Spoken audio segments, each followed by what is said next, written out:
Somos vozes, somos domésticas, médicas, gestoras, empreendedoras, malabaristas. Somos mulheres, somos meninas, somos vozes femininas. Somos vozes femininas. Podcast Vozes Femininas.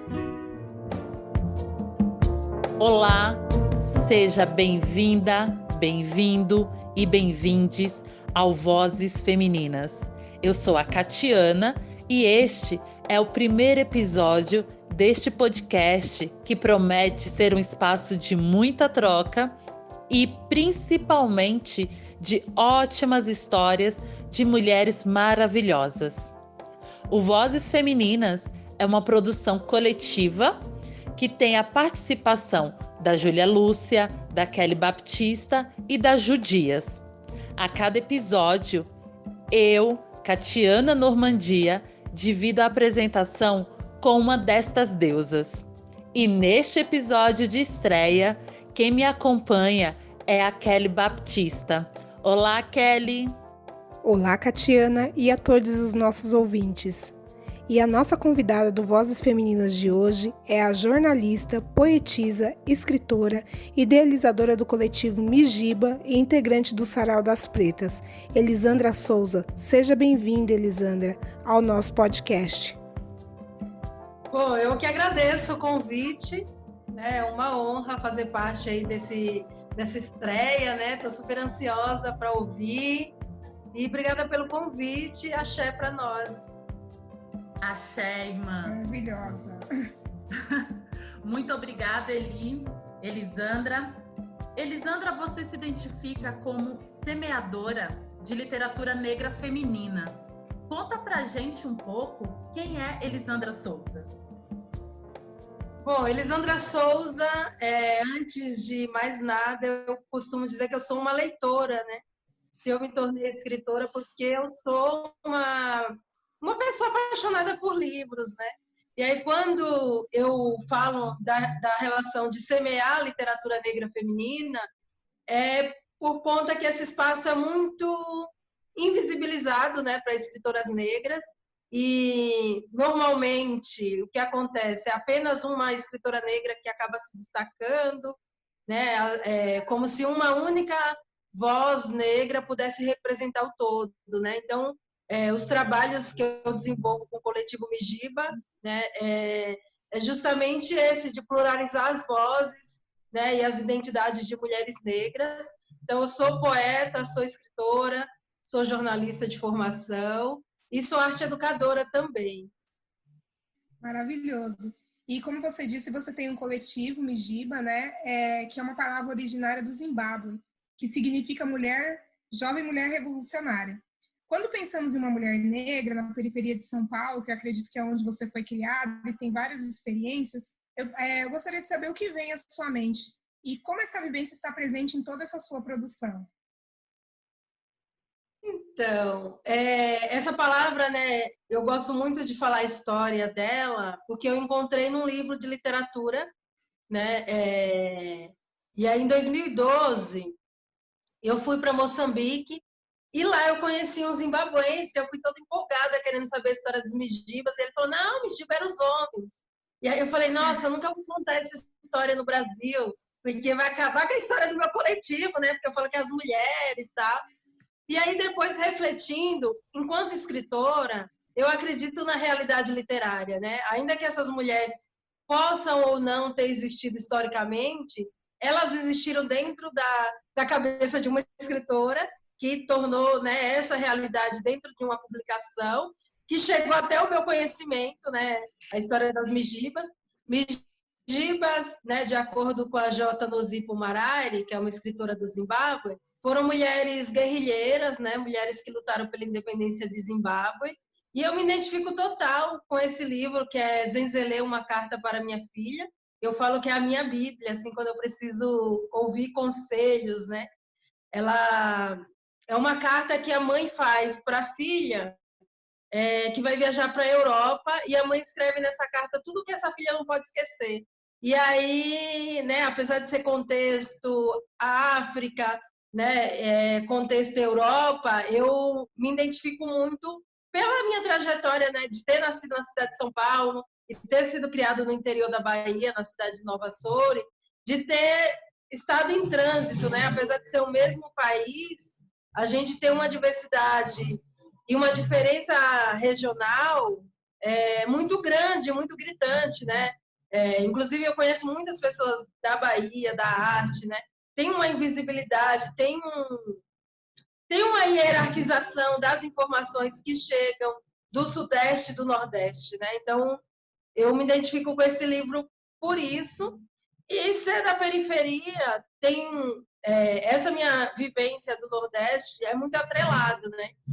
E eu considero muito que a história brasileira mesclada com a história do Nordeste é muito esse trânsito que a gente pessoas da diáspora africana, né? A gente está aqui porque fomos, né? Os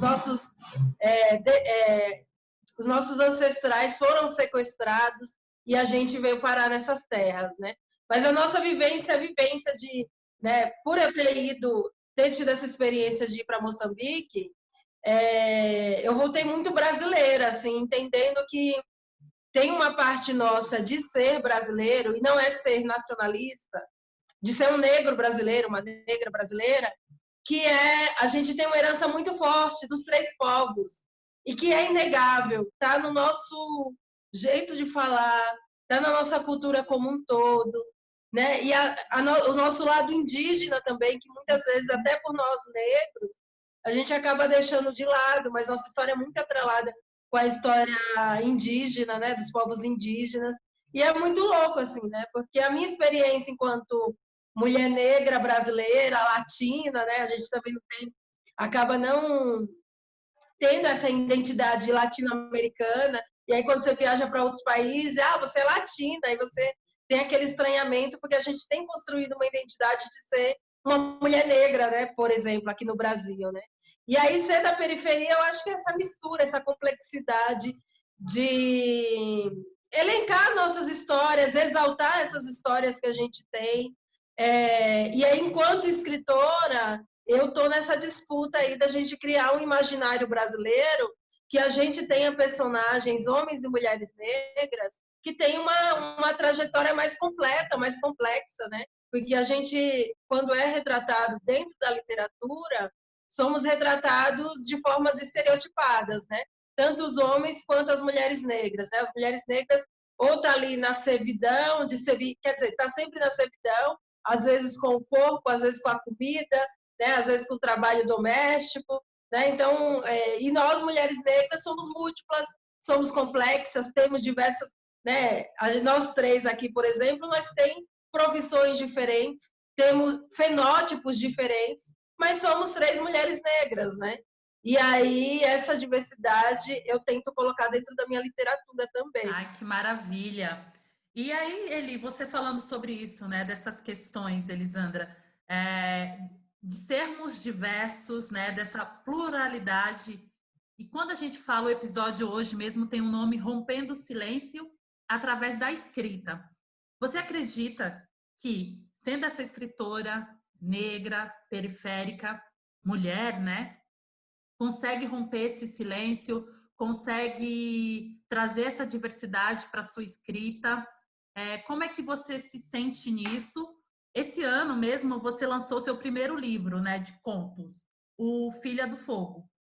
E eu, inclusive, eu tenho esse exemplar, que eu acho maravilhoso esse livro. Eu me senti em várias narrativas dele. Eu acredito que outras mulheres também, né? Então, conta pra gente um pouco desse seu processo de escrita, de romper esse silêncio, de compartilhar dores, trazer alegria, prazer, em forma de escrita mesmo, de romper esse silêncio. E o livro, que é o Filha do Fogo, que trago essa narrativa que você acabou de contar e compartilhar conosco. É isso, a gente está na disputa, né? Como eu falei na pergunta anterior, de romper mesmo, né? De disputar o imaginário. E isso não seria diferente dentro da literatura, né? Eu falo da literatura porque é o campo que eu atuo, né?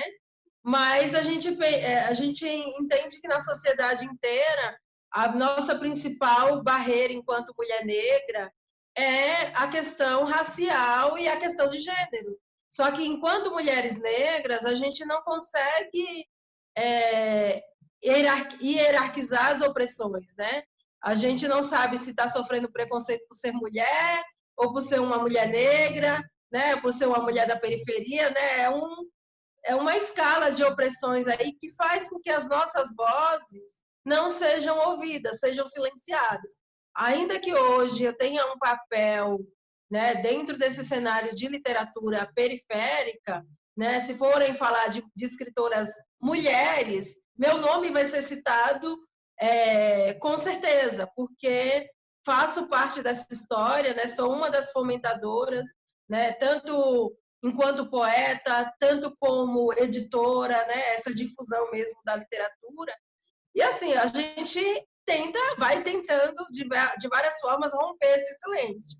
Mas muitas vezes, na maioria delas, a gente já tem voz, né? Eu acho bem interessante o nome do programa, Vozes, né, Femininas, porque a gente já tem voz. O que nos falta é escuta, né?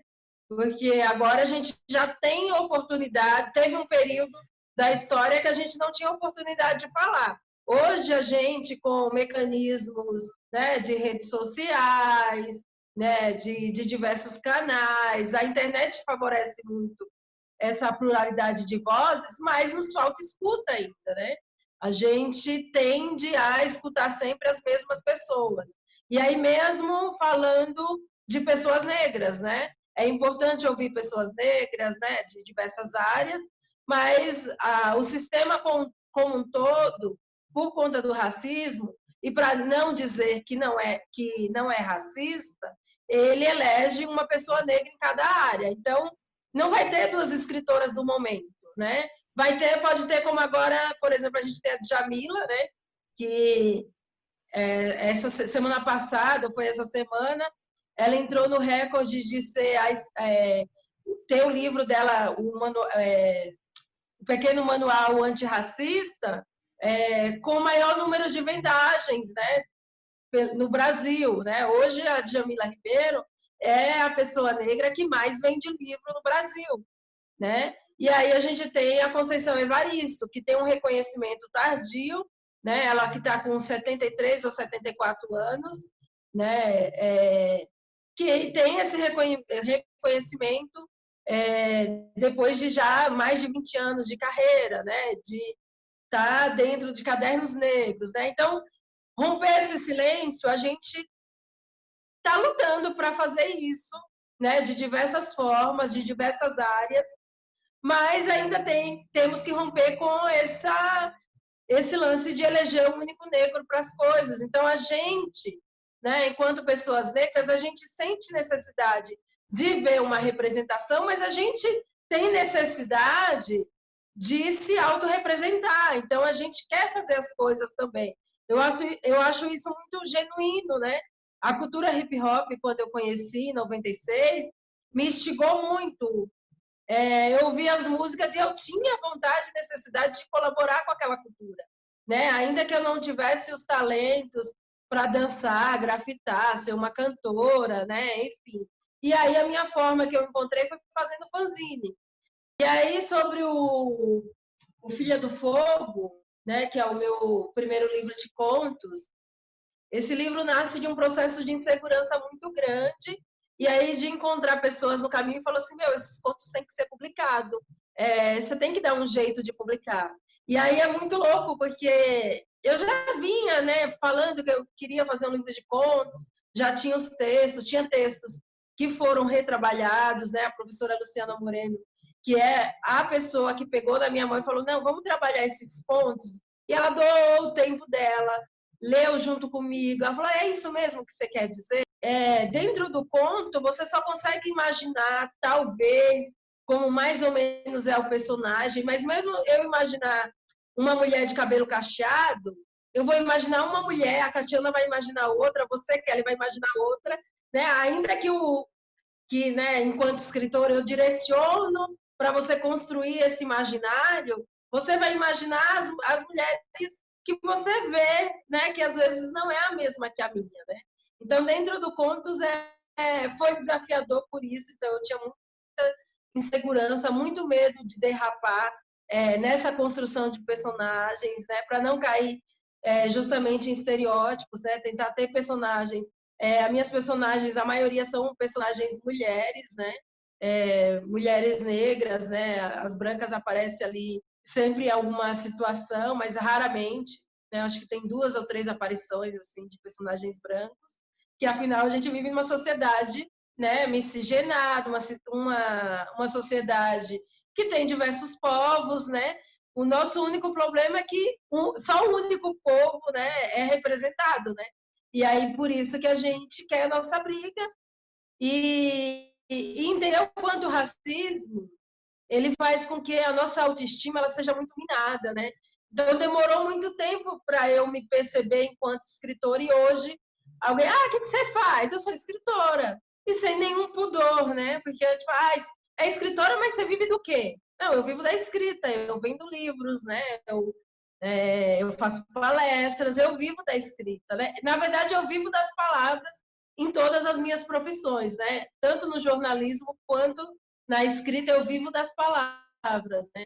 Então, é muito louco, assim, né? Porque você falar que é artista, a pessoa... Não, mas você trabalha com o quê? Né? A gente tem uma desvalorização do que é ser artista no Brasil, que é muito complexo, né? E aí junta, já é complexo ser artista, né? E aí ser artista, mulher e negra, né? Tem sempre esse lugar da dúvida. Mas isso dá dinheiro, né? Sempre tem umas perguntas desse gênero, assim. E aí é isso, né? Tô com a nova filha aí, Filha do Fogo, é um livro que eu tô bem feliz. Maravilhosa, Elisandra, muito feliz em conhecer você. E quando a Catiana nos contou sobre você, uma das primeiras coisas que eu li foi seu texto Violação, de 2018, que foi publicado pelo Literafro, né, da UFMG. E quando eu lia ele parecia tão atual, parecia que tinha sido escrito naquele momento, porque ele trazia a questão dos corpos negros sendo assassinados, violados, como você acabou de dizer, né? E você acha que nós, com a maioria da população nesse país, ainda conseguimos virar esse jogo? A gente vem de uma luta de muitos anos, né, para tentar virar esse jogo, né? Como eu mencionei anteriormente, por exemplo, dentro da literatura, que é meu campo de atuação, a gente tem experiências como Cadernos Negros, que está há 42 anos, né, fazendo literatura. A própria história mesmo do movimento negro, né, as lutas, se hoje a gente tem discussões de cotas raciais, né, ações afirmativas dentro de empresas, né, dentro de universidades, é porque teve uma luta muito grande, né, e a gente conquistou muita coisa, né? A gente já conquistou muita coisa, mas ainda não é o ideal, pensando no número de pessoas que a gente tem aqui, de pessoas negras, né? Então, eu acho que a gente está em processo. O primeiro passo, que é um passo que a gente já está construindo muito, é o auto da gente saber que é negro, né? A gente conhecer, a gente tem uma esquizofrenia tão grande que falar que é negro, né? Antes era como se fosse falar algo pejorativo, sendo que, claro que eu entendo que tem toda uma discussão em cima da palavra negro, né? Que dentro do dicionário representa sempre coisas ruins, coisas não adequadas para o que a gente de fato representa, mas eu acho que a gente está num caminho, assim. E o primeiro passo a gente tem dado muito, mesmo que ultimamente, né, a gente tenha esses fenômenos de internet, de redes sociais, né, que faz hashtag, acha que está revolucionando. Eu acho que o primeiro passo é a conscientização e a gente já está fazendo isso, né? A gente precisa conscientizar muito mais pessoas e aí, a partir da conscientização, que vem a ação, né? Quando você tem consciência de algo, você tem necessidade de agir. Só que assim, a gente está num momento político muito desfavorável, a gente já teve momentos políticos mais favoráveis, que poderíamos ter feito e conquistado mais coisas sólidas, né? Mas aí também, apesar de ser o governo anterior ser governo que era sensível às nossas causas, poderia ter feito muito mais coisas que não fez, que deixou, né, pensando que estariam também muito mais tempo no poder, sabe, essa coisa assim, vou dar uns pouquinhos, todo dia eu dou um biscoito, eu não vou dar o pacote inteiro, porque senão depois ela não vai querer mais biscoito, né? Então, é muito louco isso, né? Porque eu sou muito de esquerda, assim, apesar de não ser filiada em nada, né? Eu sou muito lulista. Eu tenho a figura do Lula como uma pessoa que eu admiro demais, assim. Mas eu tenho minha crítica também ao governo dele. Fui bolsista, né, do ProUni, sou muito grata por isso, né? Eu acredito muito nas políticas públicas e a minha vida é permeada por políticas públicas. Claro que tem o meu interesse, a minha gana de conquistar as coisas, né? De ir atrás, de estudar. Mas eu fui fomentada por políticas públicas, desde a publicação do meu primeiro livro até a bolsa na universidade, né? Então, eu sempre participei de ONGs, né? De cursos de trabalhos sociais, né? Então, a minha vida é permeada pela política pública e pelo terceiro setor como um todo, sabe? Isso é muito bom, assim, essa sua história, essa sua narrativa que você vem contando. E aí eu fico aqui pensando, Elisandra, né, de toda essa sua trajetória de visibilidade, proporcionou um convite, né, mais um convite para você participar de um congresso internacional na Universidade do Texas, em Austin, nos Estados Unidos. E o tema deste congresso foi Contribuições Intelectuais das Mulheres Negras para as Américas. E aí, assim, eu gostaria muito que você falasse para a gente, compartilhasse como é que foi partilhar suas experiências e suas impressões com outras mulheres negras das Américas. Bom, essa minha segunda ida, né, que foi esse ano, a minha primeira vez foi em maio de 2019, que eu fui para Boston. E essa primeira viagem tinha muita expectativa, muita tensão também, principalmente por conta da imigração. Era a primeira vez que eu estava indo, né? Então eu ouvia histórias horrorosas da imigração. Meu inglês, não existe meu inglês é bem ruim, né? Eu estudo inglês, mas eu tenho bastante dificuldade. E aí foi 2 dias só, foi muito rápido, eu não consegui nem conhecer a cidade de Boston, né? O máximo que eu, né, comi ali em um ou outro restaurante, então não conheci Boston, né? E aí nessa segunda ida, foi uma ida que eu fiquei 10 dias, né? Eu fui acolhida por um casal de amigos, inclusive pela professora que me convidou, que é a professora doutora Kristen Smith, e ela que organizou, junto com a Luane, esse congresso, né? Então, eu tive o prazer de estar junto e conviver com a Sueli Carneiro, que foi bem bacana. Foi muito bom, assim, porque a gente já se conhece há muito tempo, né? Ela me admira, eu admiro, né? Tudo que ela faz. Estudei ela na minha monografia, né? Então, a Sueli também era para mim uma referência bibliográfica, né? E aí foi muito bacana, mesmo elas, né, a gente tendo possibilidades de se encontrar aqui, a gente conseguiu estreitar uma amizade muito bacana, né? Então, a contribuição intelectual já foi por esse encontro, né? A própria Rosana Paulino, que a gente adoro, admiro muito. Então, mas a gente está todo mundo sempre na correria, né? Então, a gente acaba não tendo muitas possibilidades de se encontrar. Então, a gente estava as 3, né, deslocada desse contexto de Brasil.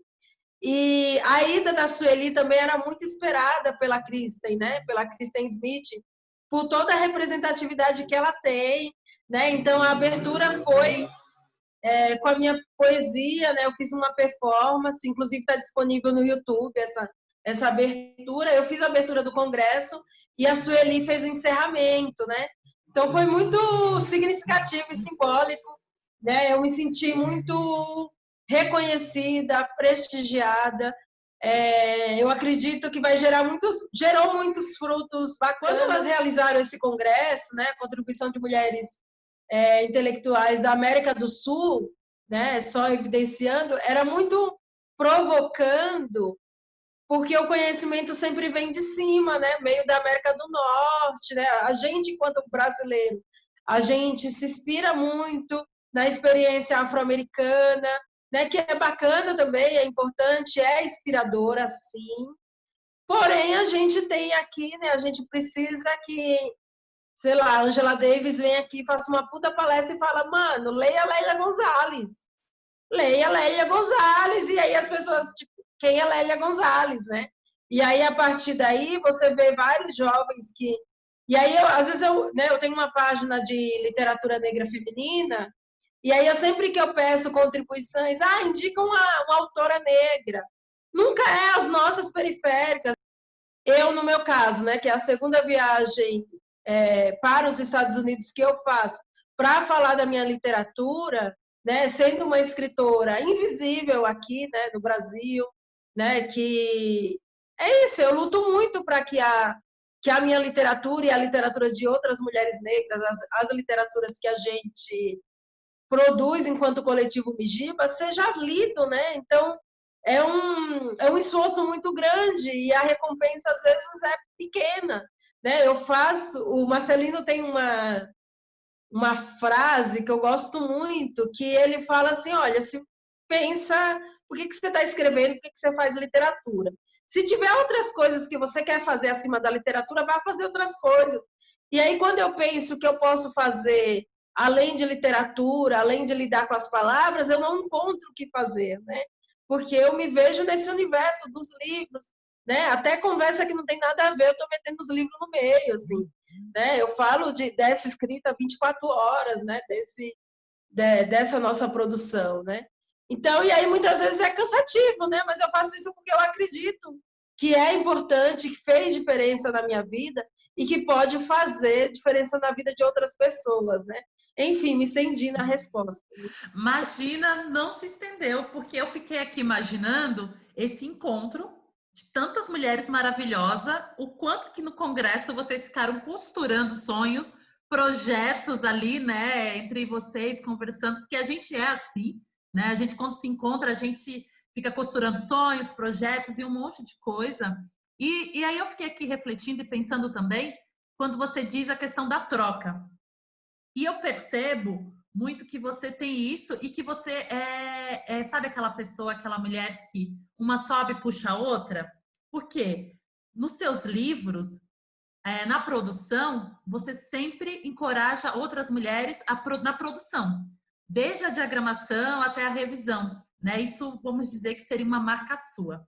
Então, ou seja, te vejo como essa mulher que promove renda para outras mulheres e que dá essa visibilidade para outras mulheres que, de repente, por algum motivo, ou estão inseguras ou não conseguem ainda mostrar o seu trabalho e que, produzindo um livro, ela, por exemplo, consegue mostrar o trabalho de ilustradora, né? Enfim, outras profissões.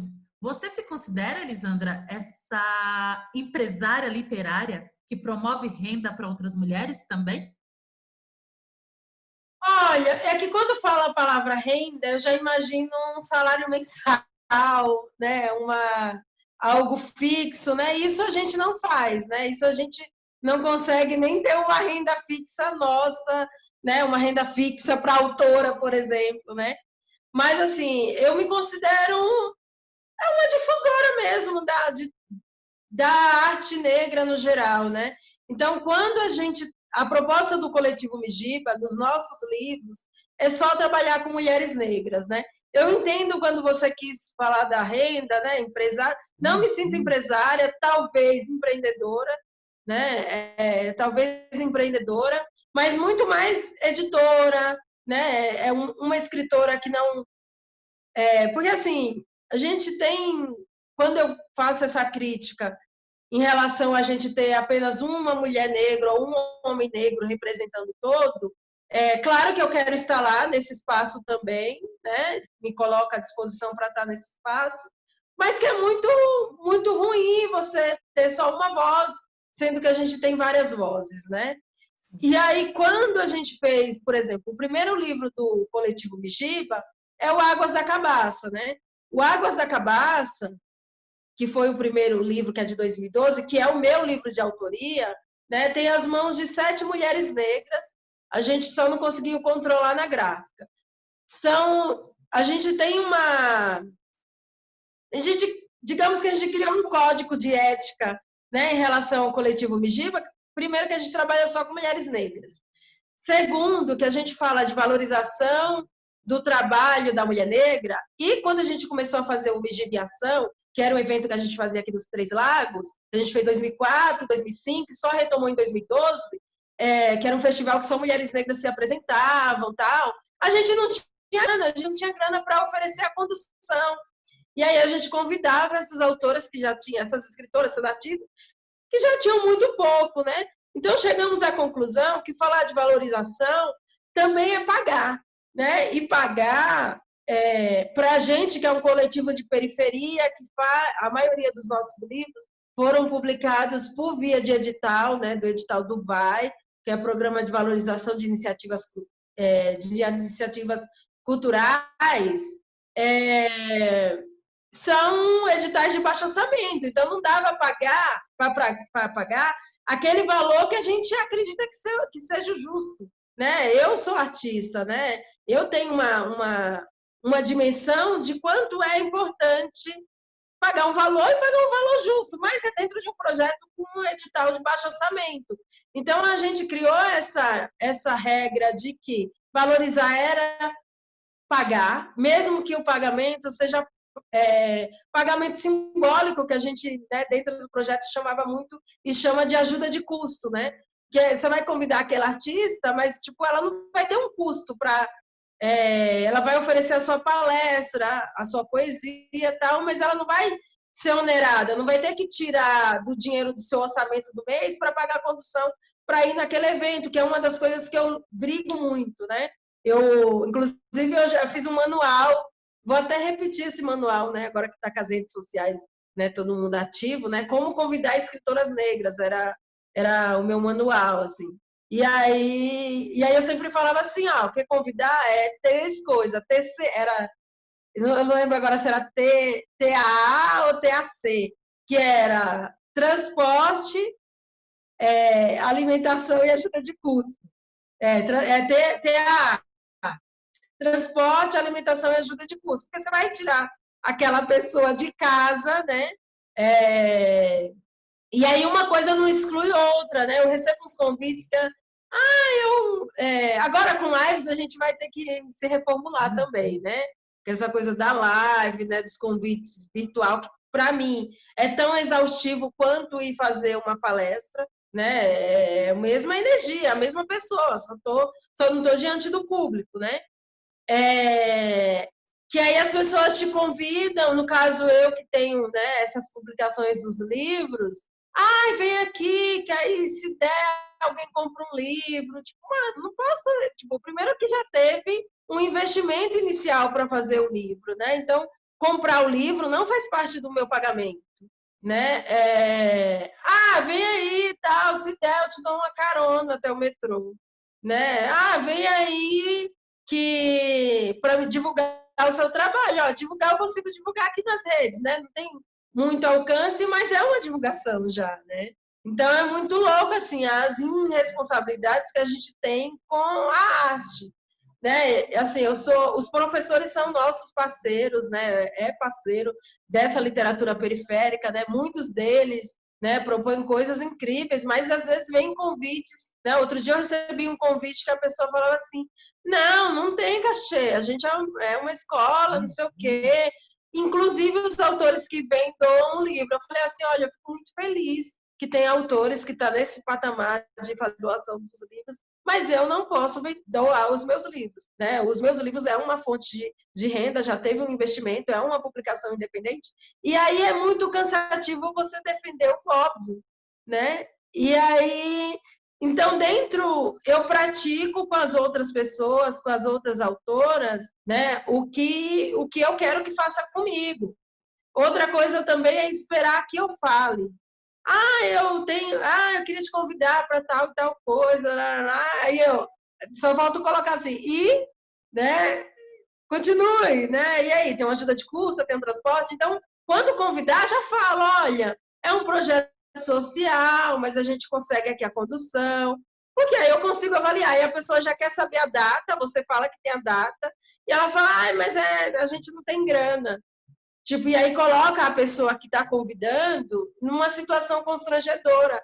Ela tem a data, ela não quer vir porque ela é metida, porque ela se acha mais do que os outros, e aí começa a descaracterizar uma luta que a gente vem construindo, né? E aí quando eu falo, eu sou a chata mesmo, que eu pergunto assim, e a remuneração para isso? E a pessoa fica muito sem graça. Enfim, a ideia mesmo é não me sinto uma empresária, porque eu não tenho grana, por exemplo, né? A gente tem várias propostas de outros livros de escritoras negras, mas não tem grana. Tem um lance que o coletivo Mijiba não tem fundos, né? Adoraria publicar outras autoras, né? Então, quando eu falo, olha, a gente pode pensar seu livro, mas infelizmente vai ter que ser autofinanciamento, né? Hoje, mais ou menos, para fazer um livro com o coletivo Mijiba, pensando que a nossa tiragem de livros normalmente é de 1.000 exemplares, você precisa em torno de uns 10 mil reais. Então, a gente não tem essa grana enquanto autora negra, e se você não acredita muito no seu trabalho, eu invisto porque eu acredito no meu trabalho, eu acredito que é a minha missão de vida fazer isso, mas é uma grana, né? Sim. Eu deixei de investir em outra coisa para investir na literatura. É uma grana, né? Elisandra, no Brasil a gente tem aquela imagem estereotipada da pessoa negra, né, que é retratada nos filmes dos anos 90, por exemplo, Cidade de Deus, né, aquela coisa violenta dos anos 70, muito tiro. A gente tem as periferias de São Paulo muitas vezes retratadas dessa forma, né?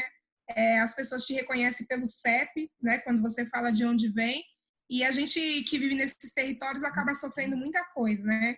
E para você, como você já falou de várias formas do seu reconhecimento, do quanto as mulheres negras te reconhecem dentro da periferia, né? E é um prazer imenso estar conversando com você, sabendo que tem uma mulher negra, periférica, fazendo literatura e levando para fora do país, sendo reconhecida.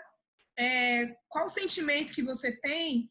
E também eu queria que você contasse um pouco para a gente, né? Porque além de escritora, você é uma educadora social, somos todas colegas de profissão aqui, numa ONG aí na Zona Sul, né?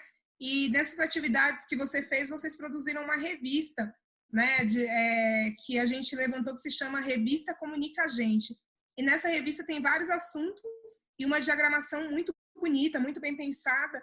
Queria que você também contasse um pouquinho como foi esse processo e o que o resultado revelou para você nessa questão de ser educadora.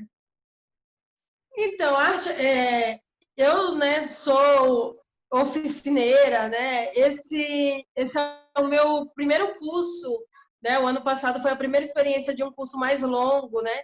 Geralmente, os meus cursos, oficinas, tinham duração de 5, 6 encontros, né? Não tinha tanto vínculo, né? Você cria um vínculo, mas ali, né? 5 semanas, 6, e aí foi um processo de 1 ano, né? Eu faço parte, né, do Bloco do Beco, né? Esse trabalho é desenvolvido no Bloco do Beco, né? Que foi um convite da Jennifer, do Luiz, né, da Carla, e eu me senti muito honrada, né, de ter essa valorização.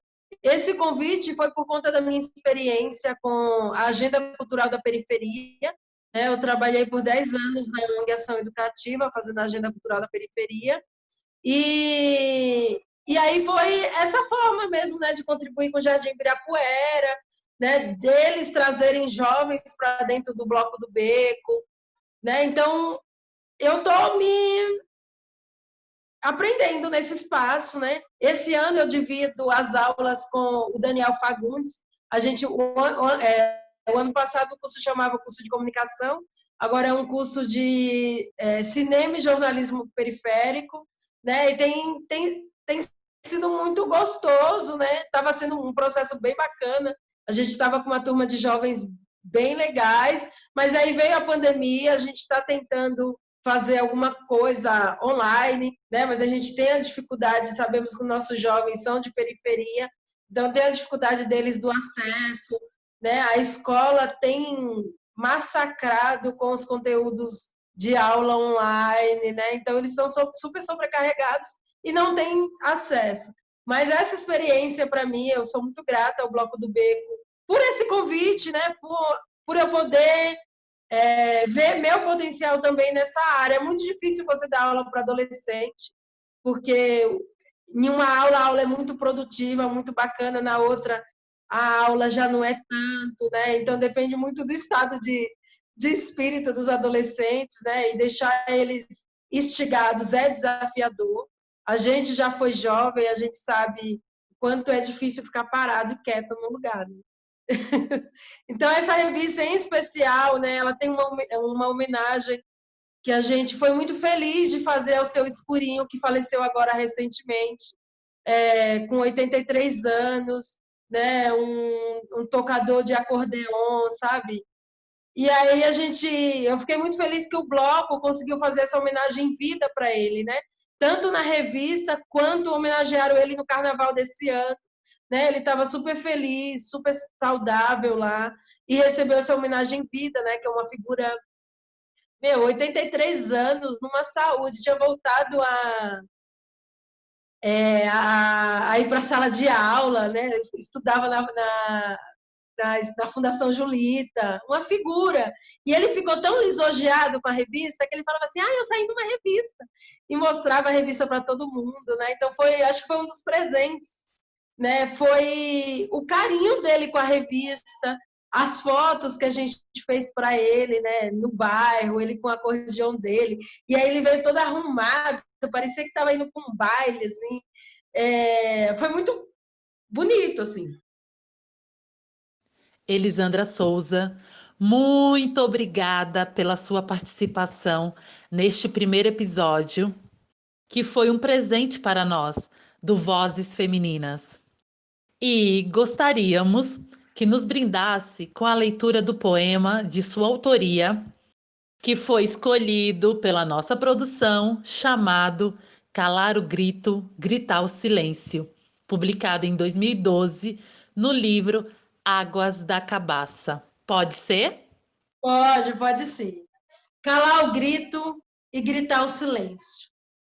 Entoa a canção, harmoniza os passos descompassados, pulsam a voz, a vida e a rima. As crianças ouvem o silêncio das palavras. Os homens insultam os gritos das crianças. As mulheres desejam o silêncio, o grito, o silêncio, o grito, neste ritmo. No fundo, elas vão calar o grito e gritar o silêncio. Calar o grito e gritar o silêncio. Obrigada, agradeço o convite, muito axé aí para esse podcast, que venham muitos outros programas. Obrigada pelo convite, Catiana, obrigada, Kelly. A gente te agradece. Eu queria que você deixasse também as suas redes sociais para que as pessoas que ouviram esse podcast pudessem te seguir. No Instagram eu tô Elisandra_Mijiba, Mijiba MJIBA, e também no Instagram @Literatura Negra Feminina. Mais uma vez, muito obrigada, Elisandra Souza, por ser essa voz tão maravilhosa, tão potente e por ter abrilhantado o nosso primeiro episódio deste podcast. E a você, nosso ouvinte, esperamos que tenha gostado da nossa primeira convidada. E aguardamos você nos próximos episódios. Não deixe de ouvir os nossos episódios. O Vozes Femininas tem a produção e apresentação da Catiana Normandia, Ju Dias, Kelly Baptista e Júlia Lúcia de Oliveira. Até o próximo Vozes. E nos sigam nas redes sociais, @Vozes Femininas, pode. Somos vozes, somos domésticas, médicas, gestoras, empreendedoras, malabaristas. Somos mulheres, somos meninas, somos vozes femininas. Somos vozes femininas. Podcast Vozes Femininas.